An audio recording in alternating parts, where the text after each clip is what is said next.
kita dengarkan cerita Timun Mas, cerita anak dari Jawa Tengah. Pada zaman dulu kala, hiduplah sepasang suami istri.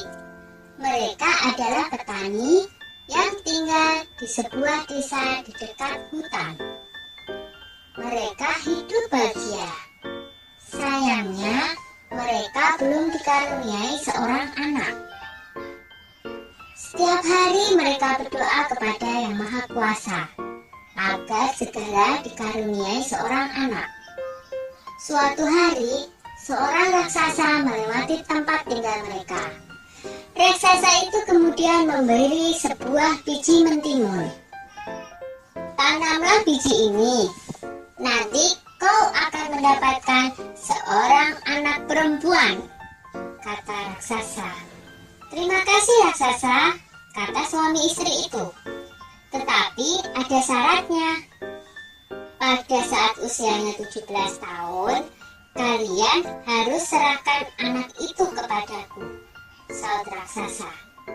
Tanpa pikir panjang, mereka segera menerima biji itu dan menyetujuinya. Suami istri itu kemudian menanam biji mentimun itu. Setiap hari mereka merawatnya dengan baik. Beberapa bulan kemudian tumbuhlah sebuah mentimun yang berwarna keemasan. Buah mentimun itu semakin lama semakin besar dan berat. Ketika masak, mereka memetiknya. Dengan hati-hati, buah itu pun mereka potong.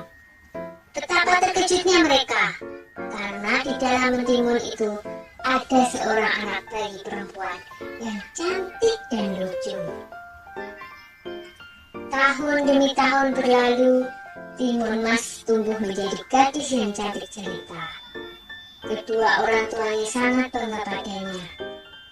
Tapi mereka juga takut, karena pada usia 17 mereka harus menyerahkan Timun Mas kepada raksasa sesuai dengan perjanjian mereka.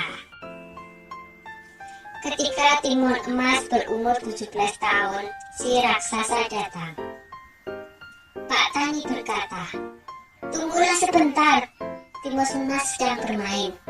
Istriku akan memanggilnya." Lalu ia segera menemui anaknya.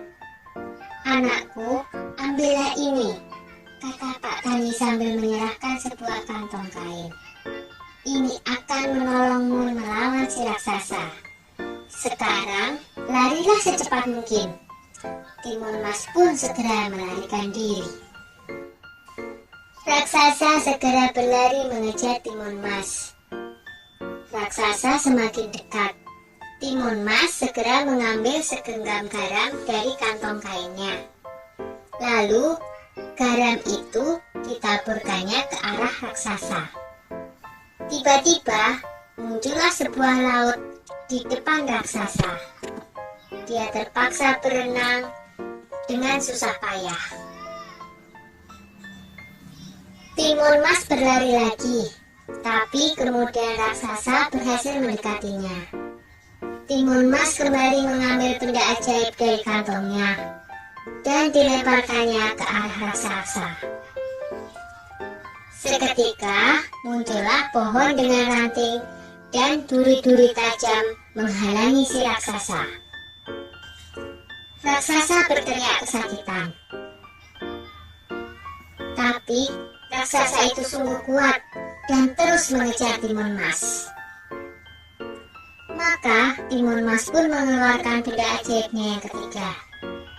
Ia menebarkan biji-biji mentimun ajaib. Seketika itu pula, tumbuhlah kebun mentimun yang sangat luas. Sampai akhirnya, Timun Mas melemparkan benda ajaib terakhirnya, yaitu segenggam terasi udang yang berubah menjadi danau lumpur yang sangat luas.